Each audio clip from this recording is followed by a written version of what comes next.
کسی طرح کی کوئی وہ سزا عورت کو نہیں ملے گی اگر وہ اکیلا ٹریول کر رہی ہے۔ خواتین کا مکمل طور پہ احترام کیا جائے گا۔ پھر بہت زیادہ جو ایک مغرب کو اعتراض ہوتا ہے وہ ہے سزاؤں پہ۔ بھئی دیکھیں، جو چوری کرتا ہے اسلام میں اس کی سزائے ہاتھ کاٹ دیں، جو اگر کوئی ریپ کرتا ہے، کوئی زنا کرتا ہے، کوئی اڈلٹری کرتا ہے تو اس کی سزائے موت، اور موت کا طریقہ یہ ہے کہ آپ اس کو دے اسٹون ٹو ڈیتھ، آپ سنسار کرتے ہیں پتھروں سے۔ اب امریکہ میں بھی کیا ہوتا ہے، اگر کسی کو سزائے موت دینی ہے تو یا اس کو وہ انجیکشن لگاتے ہیں لیتھل، یا اس کو الیکٹرک شاک سے مارتے ہیں، یا اس کو وہ یعنی مارتے ہیں اس کو، بہرحال سزائے موت وہاں پر بھی ہے۔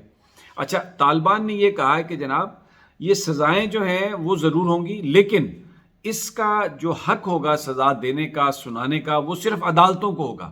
یعنی کوئی عام افغان، کوئی طالبان، کوئی مولوی، کوئی جرگہ یہ نہیں کر سکے گا۔ تو یہ ماضی سے بالکل مختلف ہے۔ عدالت کا سسٹم ہوگا، کورٹ سسٹم ہوگا، اور وہ یہ سب کرے گا۔ پھر طالبان کہ فری میڈیا ہوگا۔ ماضی میں ایسا نہیں تھا، انہوں نے کہا کہ جی یہ بالکل ایک بنیادی حق ہے، پرنٹ ہو، الیکٹرانک ہو، جو بھی افغانستان میں جو میڈیا ہے وہ بالکل فری میڈیا ہوگا، کسی طرح سے بھی اس میں کوئی وہ رکاوٹ نہیں ڈالی جائے گی۔ یہ بالکل ماضی سے مختلف ہے۔ بینکنگ سسٹم دنیا کا دیکھیں، اسلام میں سود لینا دینا حرام ہے۔ ہمارے ہاں جو بینکنگ سسٹم ہے اس میں کیونکہ سودی کام بھی ہوتا ہے، لیکن اس کے ساتھ ساتھ ایک اسلامک بینکنگ کا سسٹم شروع کیا گیا تھا۔ تو طالبان نے کہا کہ جناب بالکل جو مالیاتی نظام ہے دنیا کا، جو بینکنگ سسٹم ہے، وہ ہم بالکل اس کو وہ کاروبار، بزنس، وہ سب چلتے رہیں گے، کوئی رکاوٹ نہیں آئے گی۔ دوسرا، انہوں نے ایک عام معافی کا اعلان کیا ہے۔ یہ ماضی کے طالبان سے مختلف ہے۔ انہوں نے کہا کہ کوئی بھی ماضی میں کچھ بھی کسی نے کیا ہو، وہ افغان حکومت کے ساتھ رہا ہو، امریکہ کے ساتھ رہا ہو، سب کی مکمل طور پر معافی ہے۔ کسی کے ساتھ کوئی ریونج نہیں لیا جائے گا۔ انہوں نے کہا کوئی ریٹیلیشن نہیں ہوگی، یعنی یہ بالکل کوئی یہ سمجھے کہ ماضی میں انہوں نے جو کچھ کیا ہے تو اس کا بدلہ لیا جائے گا، انتقام لیا جائے گا، کچھ ایسا نہیں ہوگا۔ اب لوئی جرگہ بلایا ہے ملا ہیبت اللہ نے کندھار میں، جو طالبان کے رہنما ہیں، ملا ہیبت اللہ اخندزادہ۔ یہ لوئی جرگہ ہوگا کل، اور اس میں جو مستقبل کا جو معاملہ ہے اس کو طے کیا جائے گا، اور پھر اس کے مطابق وہ انکلوسیو گورنمنٹ۔ دیکھیں، طالبان ریسٹرینٹ شو کر رہے ہیں۔ طالبان کو یہ کہا دنیا نے، چائنا نے بھی کہا، رشیا نے کہا، پاکستان نے کہا کہ آپ کابل کے اندر داخل نہ ہوں، پولیٹیکل سیٹلمنٹ۔ وہ کہتے تھے اشرف غنی فارغ ہو، تو وہ اشرف غنی کو فارغ کرانے کا یہی طریقہ تھا کہ وہ گیٹس پر آ جائیں کابل کے۔ اشرف غنی ڈر کے مارے دم دبا کے بھاگ گیا، پوری قوم نے دیکھا، پوری دنیا نے دیکھا، اپنے سٹاف کے ساتھ وہ نکل گیا۔ اب جو طالبان ہیں وہ بین الاقوامی دنیا کو یہ میسج دے رہے ہیں کہ ہم بالکل آپ کے دنیا کے ساتھ رہ کر ایک سویلائزڈ قوم کے طور پر ہم ایکٹ کرنا چاہتے ہیں۔ اب اس میں جو ان کو سب سے بڑی سفارتی کامیابی ہوئی ہے، پہلی وہ یہ کہ رشیا نے یہ کہا ہے، روس نے یہ اعلان کر دیا کہ افغان طالبان کے ساتھ وہ مل کر کام کرنے کے لیے تیار ہے، اور رشین ایمبیسی جو ہے افغانستان میں وہ کھلی رہے گی۔ پاکستان کی ایمبیسی بھی وہاں پر موجود ہے، اور پاکستان کی ایمبیسی بھی کھلی رہے گی۔ آج شاہ محمود قریشی صاحب کی جو برطانیہ کے وزیر خارجہ ہیں ان سے بات ہوئی، برطانیہ کی پارلیمنٹ کا اجلاس بھی بلایا جا رہا ہے، لیکن بہرحال یہ امریکہ کی ایک بدترین شکست ہے، نیٹو ممالک کی، مغرب کی یہ ایک بدترین شکست ہے کہ 20 سال ٹریلینز آف ڈالرز انہوں نے خرچ کیے، اور وہ جو افغان آرمی ہے وہ ساری کی ساری ایویپوریٹ ہو گئی۔ وہ سارا اسلحہ جو انہوں نے افغان آرمی کو دیا تھا وہ طالبان کے پاس آ گیا، اور اب یہ اگلے جو دن ہیں وہ بڑے کروشل ہوں گے۔ اس میں ایک عبوری سیٹ اپ قائم کیا جا رہا ہے، اور اس میں ہو سکتا ہے وہ احمد جلالی کو بنا دیا جائے، یا ملا برادر بھی اس کو ہیڈ کر سکتے ہیں۔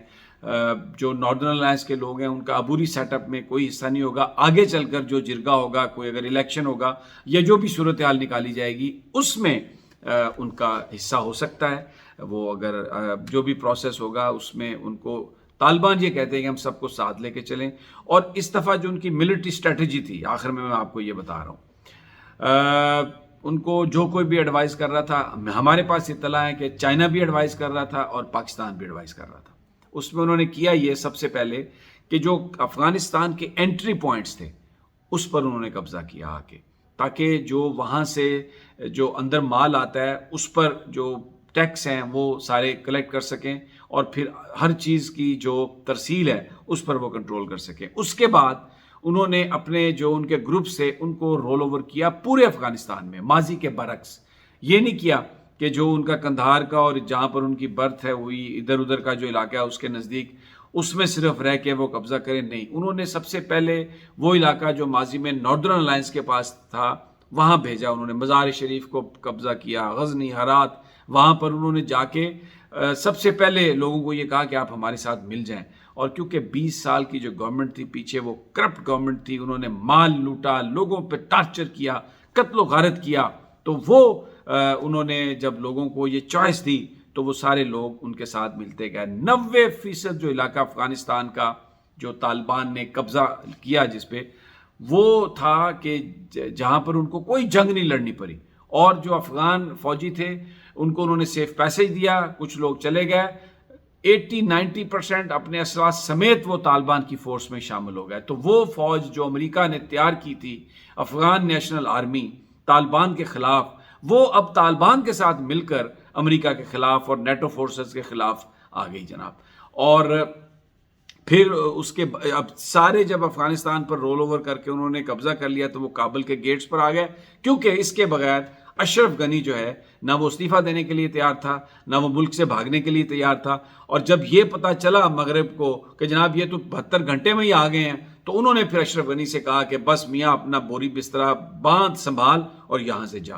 تو یہ ایک بڑی ملٹری اسٹریٹجی زبردست. اور اس وقت جو وہ دنیا میں جو اپنا جو انہوں نے دیا ہے مینیفیسٹو دیا ہے، جیسے وہ کرنا چاہتے ہیں کام، وہ بھی ایکسیپٹیبل. انہوں نے کہا خواتین حجاب پہنیں گی.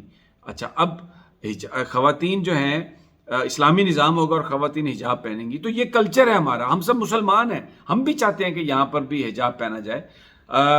اب اس پہ مغرب کو کیا اعتراض ہو سکتا ہے؟ اگر وہ فرانس میں، امریکہ میں یہ قانون بنا سکتے ہیں کہ اپنے حجاب نہیں پہننا، تو بھئی اگر افغانستان میں وہ یہ قانون بناتے ہیں کہ حجاب پہننا ہے، تو یہ دونوں ایک ہی چیز ہیں، اس میں کیا فرق والی بات ہے؟ بہرحال طالبان جو ہیں اب وہ آ گئے ہیں افغانستان میں، اور اشرف غنی بھاگ گیا. فیس ان کا طالبان کا جو ان کا تشخص ہے، جو ان کی آئیڈینٹی ہے، جس طرح کا وہ نظام بنانا چاہتے ہیں، وہ بالکل ڈیفرنٹ ہے. چائنا ان کے ساتھ کھڑا ہے، رشیا نے ان کو ریکگنائز کر لیا ہے. اور اب اس کا فائدہ سب سے بڑا ہمیں یہ ہوگا کہ جو ہماری جو ڈیولپمنٹ ہے جو ڈیپینڈ کرتی ہے سی پیک پہ، اگر ایک پائیدار طالبان کی حکومت ہے جو کہ علاقے میں امن قائم کر سکتی ہے، تو پھر اس کا مطلب یہ ہے کہ وہ جو سی پیک جو روڈ اینڈ بیلٹ انیشیٹو ہے پریزیڈنٹ شی کا، وہ بھی پورا ہوگا. ازبکستان اور پاکستان کے درمیان جو معاہدہ ہے اس کا ریل لائن کا، وہ بھی ہوگا. پھر جو گیس پائپ لائن ہے وہ بھی آئے گی. بھارت کی تو چیخیں نکل گئی ہیں، یوم بربادی ان کا یوم آزادی بن گیا، رو رہے ہیں، چیخ رہے ہیں، پیٹ رہے ہیں. اب ان کے علاوہ اب ان کے پاس کوئی چارہ نہیں ہے آگے آ کے کہ اگر انہوں نے یہاں پہ ریلیونٹ رہنا ہے تو وہ بھی چائنا کے آگے اپنے گھٹنے ماتھے ٹیکیں. اور یہ جو امریکہ کے ساتھ کھڑے ہوئے ہیں، جس طریقے سے اس نے چھوڑا ہے اپنے ترجمانوں کو اور افغانوں کو جو ان کے ساتھ تھے اور بھاگ گیا وہاں سے، یہ انڈیا کو بھی اسی طرح کسی دن چھوڑ کے بھاگ جائے گا. لیکن بہرحال ہمارے لیے ایک چیز ہے جو میں پھر کہتا ہوں اینڈ پہ، کہ اللہ سب سے بڑا ہے اور ہمیں اللہ پر اعتماد اور یقین رکھنا چاہیے. یقین کریں کہ یہ دنیا کی مشکلیں کچھ بھی نہیں ہیں، اور پاکستان ایک 22 کروڑ لوگوں کا ملک ہے، مسلمان ہے، ایک ایٹمی طاقت ہے.